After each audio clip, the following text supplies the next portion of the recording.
That afternoon, the sky was a soft gray like an old wool scarf, the kind of gentle light that seemed to pull memories closer.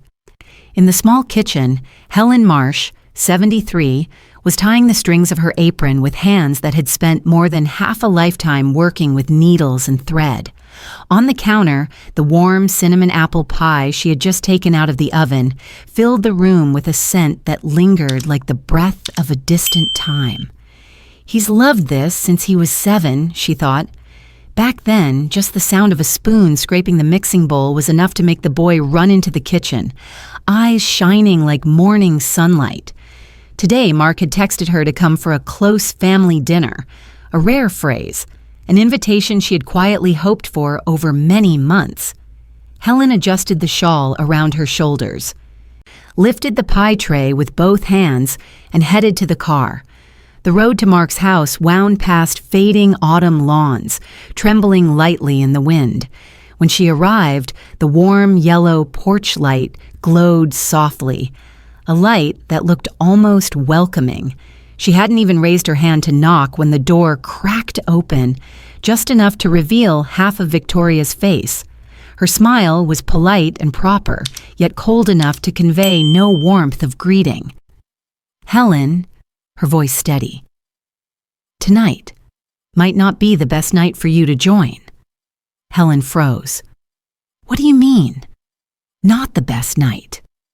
Victoria tilted her head slightly, her hair neatly pinned, her elegant dress showing. She'd clearly prepared for an evening Helen had thought she was invited to. "It's just, dinner is a bit upscale tonight," she said, keeping that same smile. "You would feel out of place." Through the narrow opening, Helen saw Mark standing just behind his wife. The house lights reflected off the watch on his wrist, the one Helen had given him on his wedding day, back when she believed gifts could preserve memories. Mark looked at his mother, but his eyes slid away as if he were facing an old acquaintance rather than his own parent. You should go rest, Mom," he murmured. "We'll have dinner another time." But Helen knew there would be no another time.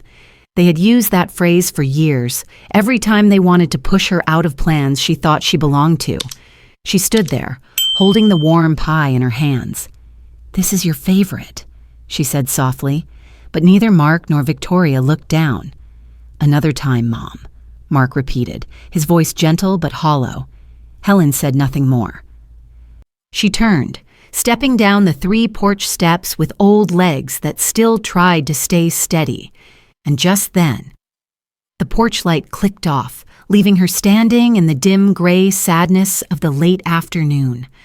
The pie in her hands suddenly felt heavier than age itself. Sometimes, a moment that seems small is enough to turn a person's whole life. If you've ever felt pushed out of your own family, stay with me through this story. And if you love stories like this, follow the channel. Helen drove home in silence. Streetlights slid across the windshield like pale silver streaks. In her ears was the low hum of the classical radio program she listened to every evening.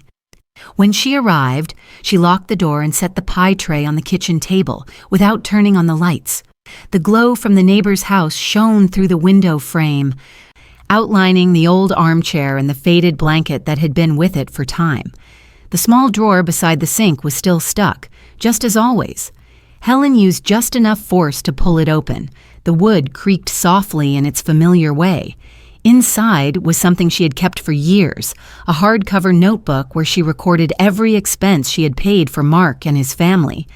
From the day they moved into this house until recently, she opened it, her trembling fingers brushing each page. Row after row of numbers appeared: mortgage, insurance, school fees, car repairs, furniture installments, gym memberships, cable subscriptions. Numbers were meaningless to most people, but to her, each line was a moment she had reached out to help when they needed it. Helen counted, not with her mind, but with the feeling of it. These expenses had become the heartbeat of their household. This line, $200 for last month's mortgage. That line, $85 for pet care. The next page listed the outfit Victoria bought for her promotion, noted as, "to make a good impression at work." She stopped at a new entry dated today. Auto donation, $150. Membership, Victoria. An automatic withdrawal she was sure she had never authorized. A pen slipped from her fingers. She reread it. A new deduction had been set up on Victoria's account without a word. A feeling of intrusion moved through her chest. Not because of the money, but because they had treated her resources as something granted by default. Helen didn't scream. She sat down on the chair beside the table, placing her palm on the notebook as though on a wound. Each number was another moment she had stepped back, allowing their lives to move forward. She remembered the nights spent knitting to earn extra, the months of taking on additional work to deposit into her son's account. She remembered the times Mark stood in her kitchen complaining about money, and she had given more. None of it made her proud anymore. It made her feel smaller. That night, she didn't turn on the lights. She sat in the half-dark, listening to her life settle. For the first time in years, she asked herself, when does helping shift from love into a habit of being taken advantage of? The difference is this. People ask when they need help. They don't ask when what they take has become routine. Helen touched the new number with her fingertip, sighed, and closed the notebook. She wrapped the pie in a cloth and placed it back in the box, but this time it was for her own use. She slept little that night. In her mind, she began forming a list of things to do, not to make amends, but to reclaim what was still hers. The next morning, the notebook lay on the table like a reminder she could not ignore. Helen poured herself tea, sat down, and for the first time wrote out, in her own words, every expense she had covered. The writing wasn't to calculate who owed what. It was to see the full picture, to know that the time had come to set boundaries. That afternoon, just as Helen finished setting out lunch, there was a knock at the door. 3 light taps, familiar ones. Helen knew immediately who it was. Lily stood on the porch, arms wrapped around a stack of books, her cheeks flushed from the cold wind. She wore no makeup, her hair tied up high, looking hurried, yet endearingly herself. "Are you home, Grandma? I stopped by for a bit." Lily's voice always carried a gentle ease. No pressure, no demands. Helen smiled and invited her in. Lily set the books on the table and dropped into a chair as if this had always been her home. She took a breath and went straight to the point. "Grandma, last night my parents were talking. I heard them. Not on purpose. They were just too loud." Helen poured 2 cups of tea. "What did they say, dear?" Lily slowly placed her hands on the table. "They said, you're old so you don't need to live comfortably, that fancy dinners don't suit you, and that you always make things a big deal." Helen lowered her gaze, not because she was hurt, but because hearing what she had long suspected, for the first time spoken by someone who truly cared for her, settled heavily in her chest. Lily watched her for a moment, then added, "You're not the person they describe, and you don't deserve to be treated that way." Helen set down her teacup. "It's all right, dear. I'm used to it." "No." Lily shook her head firmly. "You shouldn't get used to that. I don't like how they treat you at all." Lily's blunt honesty warmed Helen's chest. For years, she had been the quiet one, standing outside everything. But to Lily, she was still Grandma. Not a wallet, not a burden, not someone who had to step back so others could be comfortable. "Have you ever told my parents?" Lily asked. "Told them you weren't happy?" "I'm afraid of bothering them," Helen replied. "I'm afraid of making things messy." "But do they ever think about how you feel?" That single gentle question left Helen silent. It had been a long time since anyone asked her that. Lily pushed the books aside and scooted closer. "You deserve to live your own life, not the life other people expect you to endure." Helen exhaled, releasing a weight she'd carried for years. "I don't want to lose Mark." "You're not losing anyone," Lily said. "You just need to set boundaries. If they love you, they'll learn to respect you. If they don't change, then the fault isn't yours." The young girl took Helen's thin hand in both of hers. "Grandma, I'm always on your side. Helen gently squeezed Lily's hand. That squeeze carried everything she had never said aloud. The sadness, the loneliness, and the small hope that things might still change. That visit didn't solve everything, but it made one thing clear. Helen was not alone. And for the first time in years, she felt she had the right to think about herself. The next morning, Helen woke earlier than usual. She brewed a pot of tea, took a small sip, then slipped the expense notebook into her bag. She wasn't in a rush, but today she knew exactly what she needed to do. Not to punish anyone, only to stand where she should have stood all along. The bank was just a few blocks from her house. She arrived early and waited in the lobby until the service counters opened. Everything here was familiar: the slightly worn carpet, the smell of printed paper, the scratch of pens, signing forms, small things that made her feel steady. A gentle voice called from behind the counter. "Helen, you're here early?" It was Linda Grant, who had overseen Helen's accounts for years, not close enough to share personal stories, but enough to know when Helen had something on her mind. Helen sat down at Linda's desk. "Today I'd like to cancel all automatic withdrawals," she said. Linda blinked in surprise. "All of them? There are quite a lot." "I know," Helen nodded. "Please help me." Linda pulled up the list on her computer. "I count 132 charges. To cancel them all, you'll need to sign 7 authorization forms. A few may take several days to stop completely." Helen nodded again. "I'm prepared." Linda looked up, her eyes softening. "You're sure about this?" "Yes, it's time." Linda printed the forms. Helen took the pen and signed page after page. Her hand trembled slightly, but her handwriting remained steady. Each signature felt like the end of an old habit, one she had kept for far too long.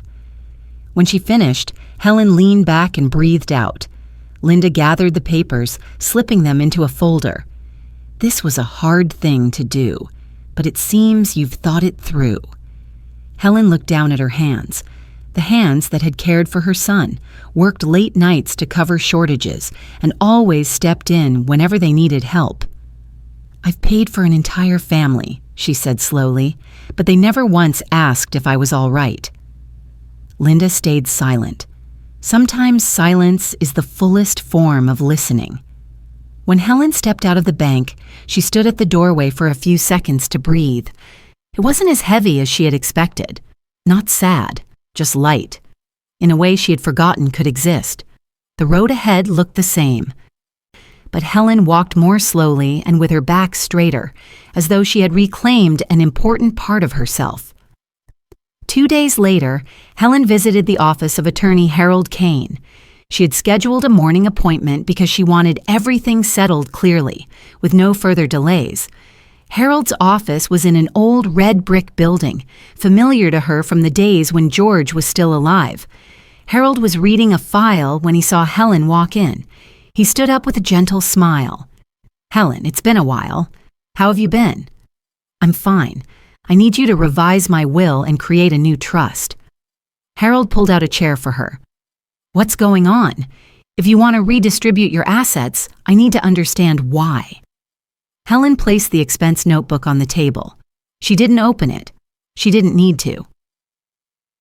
"I want to transfer most of my assets into a trust for Lily. The rest, leave as it is for me." Harold adjusted his glasses. "This will significantly affect the other heir. Are you sure you want to proceed immediately?" "Yes, I've thought it through." Harold studied her for a long moment.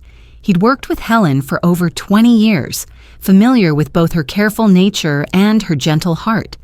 Today, her voice wasn't weak. It was simply resolute.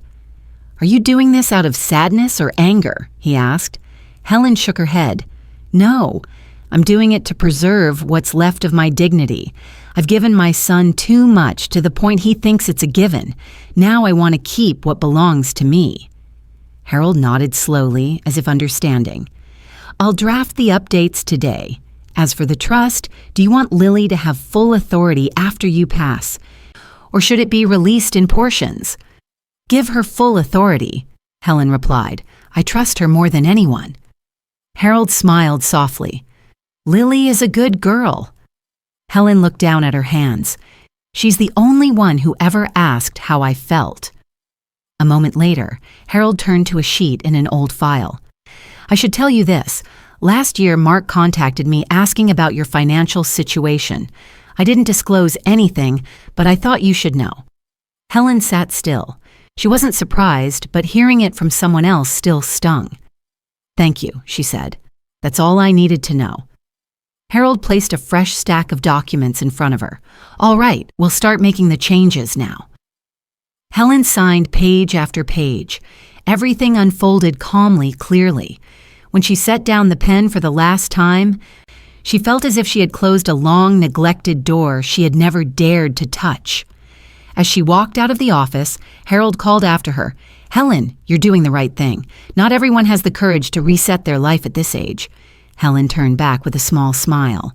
Better late than never. She pushed the door open. The midday air was cool and gentle. For the first time in years, Helen felt that the future no longer frightened her. It was opening in the way she chose. Just 3 days after Helen canceled the 132 automatic payments, everything at Mark's house began to unravel. One morning, the automatic sprinkler system in their front yard stopped working. The lawn service called Victoria to report that the contract had been canceled because this month's payment wasn't received. Victoria grew confused, her voice noticeably sharper over the phone. By noon, Mark received an email from the electric company. Payment failed. Service interruption pending.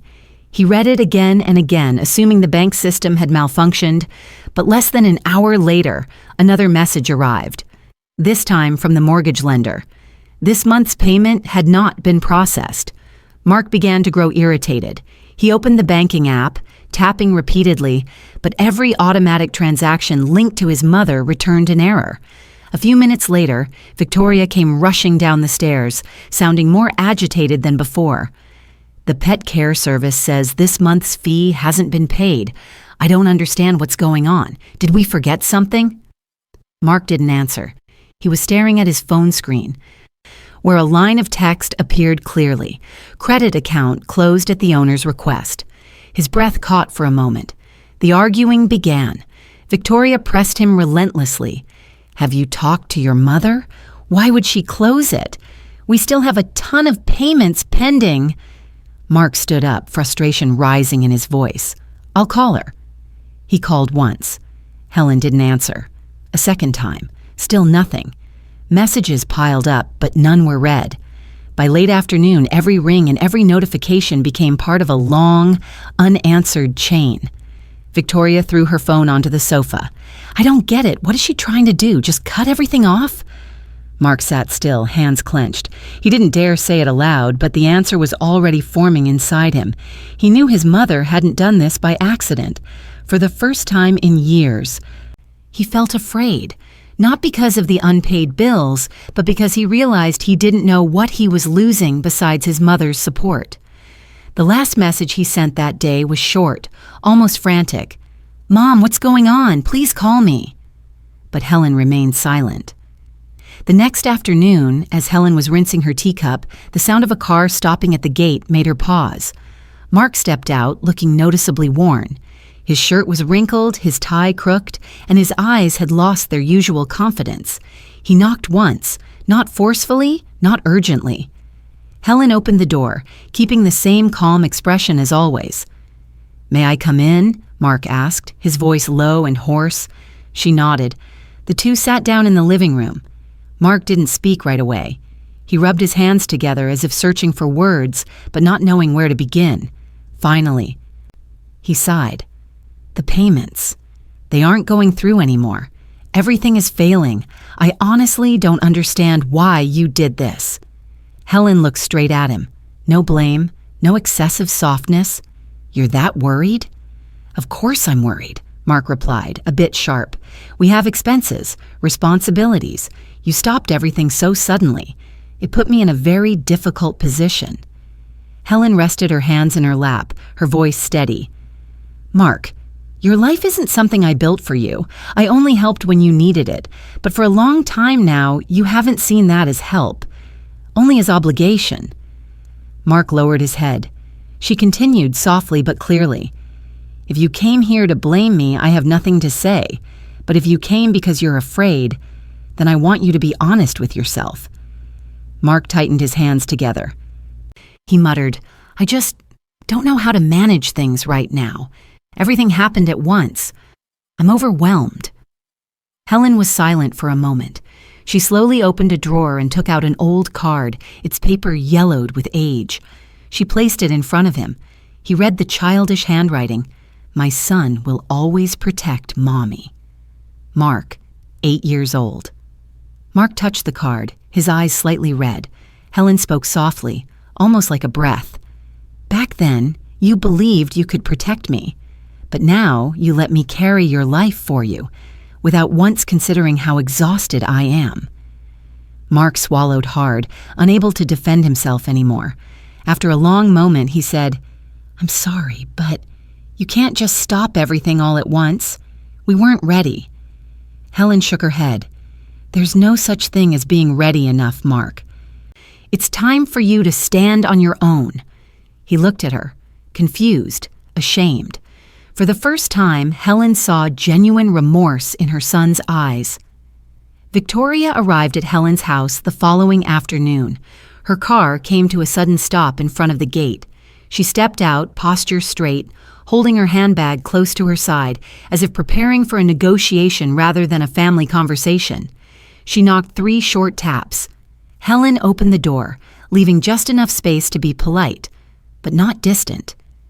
"We need to talk," Victoria said bluntly. Helen invited her in. Victoria stood in the middle of the living room, her eyes scanning the simple furnishings, as though looking for something to anchor her composure. She spoke first.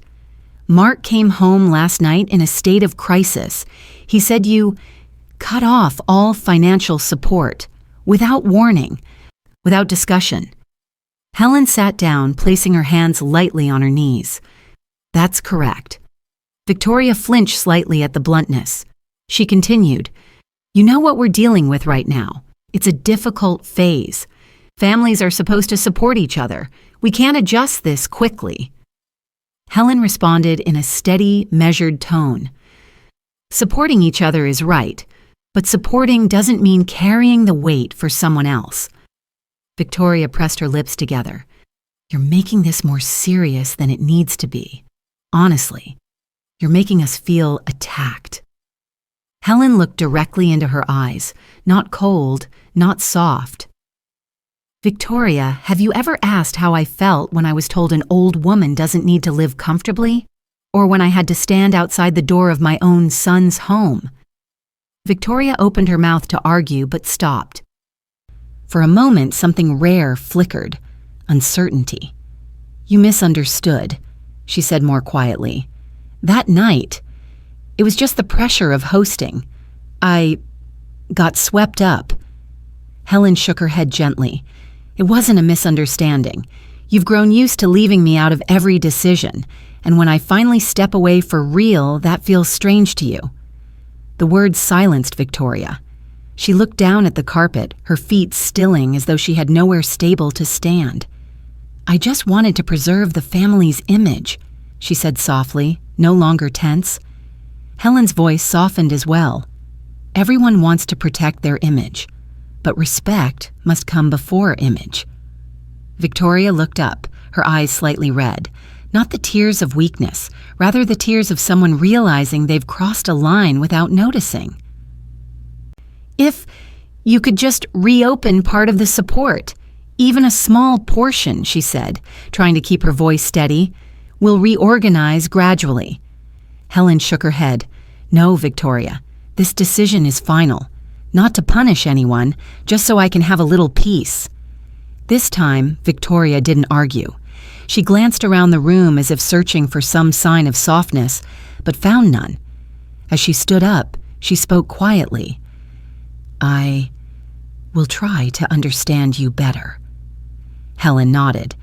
"As long as you treat me as part of the family, everything becomes easier." Victoria left the house, her steps slower than when she had arrived, and as the door closed, Helen felt not that she had won a confrontation, but that she had finally and firmly reclaimed the place she deserved. That afternoon, Lily stopped by again. She knocked with 3 familiar taps, light, clear, and never rushed. When Helen opened the door, Lily looked at her for just a second before stepping in and hugging her tightly. "Are you okay?" she asked softly. Helen smiled. "I'm fine, dear. Don't worry." Lily sat on the sofa, legs tucked up just like always. She observed Helen for a long moment, then said, "You seem different from a few days ago, a little lighter, but something is still making you sad." Helen poured tea and set a cup in front of Lily. "I'm not sad. I'm just getting used to things." "Used to what?" Helen touched the rim of her cup, her voice quiet but honest. "To putting myself in the right place and getting used to the idea that I might lose my son if she refuses to change." Lily looked at her with wide, sorrowful eyes.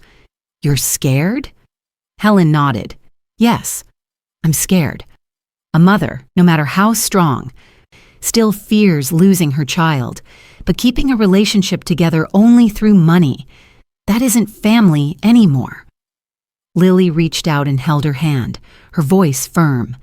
"You're not losing anything. You're just stopping the hurt. The ones who need to change are my dad, and maybe my mom too, not you." Helen looked at the girl, her heart softening.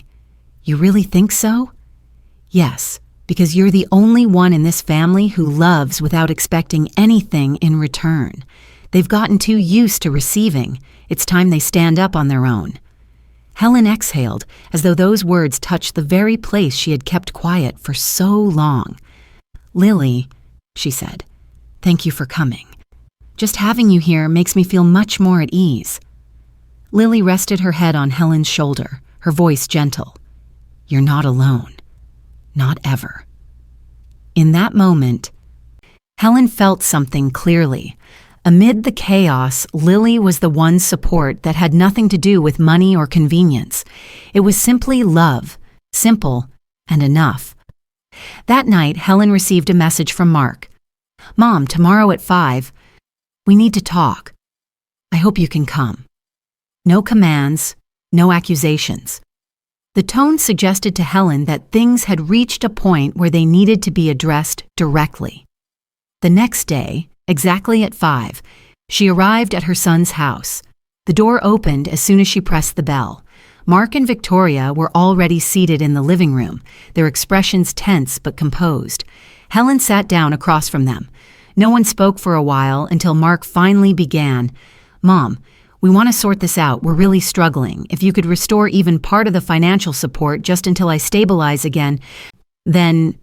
Victoria cut in. "To be honest, you're putting us in a dangerous position. Everything relies on that payment. Family should..." Helen raised her hand slightly, signaling her to stop. "Family should help each other. I know, but family should also respect each other. That's what the two of you have forgotten for far too long." The room fell silent. Helen opened the small wooden box she had brought. Inside was the old notebook and the cinnamon apple pie recipe her mother had passed down to her. She placed them in front of herself, like a gentle reminder of where she came from.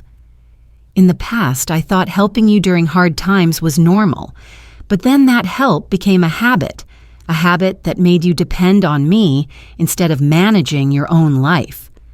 Mark lowered his head. Victoria's breathing hitched. Helen continued, her voice clear but not harsh. "I stopped not to watch you fall. I did it to save what's left of this family. If I keep going, the distance between us will only grow." Victoria shook her head slightly. "But you can't expect us to adjust overnight." "That..." Helen answered gently. "No one adjusts overnight. I also had to learn how to live alone after losing my husband. You can learn to live within your means." Mark looked up, eyes red. "Mom, do you not want to help us anymore?" Helen shook her head, her smile sad but peaceful. I always want to help, but not in a way that makes me disappear from my own family. She stood, taking back the wooden box. I came today to make my decision clear. Not to argue, I will not reinstate the support. Mark began to rise, but Helen spoke softly. You'll manage. And when things get better, if you want to talk as a real family, I'll still be here. She turned and walked out of the house. No one followed. No one called out. Helen didn't know what they felt at that moment. She only knew that for the first time in many years, her steps were firm as she walked away from that home. In the days following the family meeting, Helen's home returned to its familiar rhythm. No rush of ringing phones, no messages requesting transfers, no feeling of needing to be on standby to solve someone else's problems. On the first morning she woke up, she sat by the window for a long while, simply watching the morning sunlight stretch across the floor. The quiet felt strange to her, but pleasant. She began doing the things she had postponed for years, reorganizing the old wooden cabinet, gathering books she had not read in far too long, watering the plants she had only tended to half-heartedly before. In the afternoon, she signed up for a pottery class at the nearby community center. Her hands were no longer as swift as they used to be, but she liked the feel of the soft clay in her palms. No one rushing her, no one criticizing, no one expecting her to be perfect. She did it simply because she enjoyed it. Lily stopped by almost every other day. She would pull up a chair beside her, sketch a few lines into her notebook, then talk about college, friends, and the art projects she was working on. Helen realized it had been a long time since she listened to someone speak without needing to prepare advice or offer solutions. Just listening and feeling light. Mark also started texting, not long messages, and no more requests. Mom, I just finished a meeting. Better than yesterday. Did you have dinner? We'll manage things ourselves this week. Nothing dramatic, but Helen felt the change in each message. The tone no longer sounded like someone dependent, more like someone learning to stand up. One evening, she sat on the balcony with a cup of hot tea. No arguments coming through the phone, no heavy reminders about payments, no feeling of having to brace herself so someone else could lean on her. Only the soft wind and the rhythm of her own breathing. Helen knew she hadn't finished her journey of healing. However, for the first time, she felt clearly that life still held many gentle, beautiful spaces for old age, if she allowed herself to walk into them. A week later, just as Helen was about to close the window against the growing chill, she heard a familiar car stop outside. She looked down and saw Mark stepping out, carrying nothing, his steps slow and careful. She opened the door before he even had the chance to knock. Mark stood on the porch, hands in his coat pockets as though searching for courage. "Can I come in for a moment?" Helen let him in. They sat in the living room, the same place where Mark had once asked for help many times without realizing he was wearing his mother down. But today he sat differently, upright, quiet, not hurried. "Mom," he began, his voice low and sincere, "these past few days, I've been thinking, more than I expected." Helen only nodded gently, letting him speak. "I got used to your help. I thought it was normal. But when everything stopped, I finally saw how much you had endured all these years." He exhaled deeply. "I'm not proud of how I treated you." Helen placed her hand lightly on her knee, her voice soft. "Realizing it is enough." Mark shook his head, eyes slightly red. "No, Mom, it's not enough. I want to change. I'm learning to work more responsibly, more carefully, and become the kind of man Dad would have wanted." At that, warmth spread through Helen's chest, not an overwhelming joy, but a quiet relief at seeing her son truly grow. "You don't have to be perfect, Mark," she said. "You just need to appreciate the people who've stood by you." Mark looked at her, and for the first time in years, his eyes were full of gratitude. "Mom? Thank you for not giving up on me." Helen smiled. "A mother doesn't give up easily, but I do have the right to keep my own peace." They didn't hug, nor did they need to. The air in the room was enough for both to understand they were beginning again, slowly but genuinely. Not everyone gets the chance to choose their life again at 70 or 60 or even 40, but at any moment, you have the right to step away from what hurts you. And you also have the right to demand respect, especially from your own family. Older people don't need much. They need to be seen, heard, and treated as an important part of the family, not as an infinite resource. If this story makes you think of your mother, your grandmother, or yourself, and if you want to hear more stories that remind us of family, appreciation, and the value of each person in the home, you can follow the channel. I still have many things I want to share with you.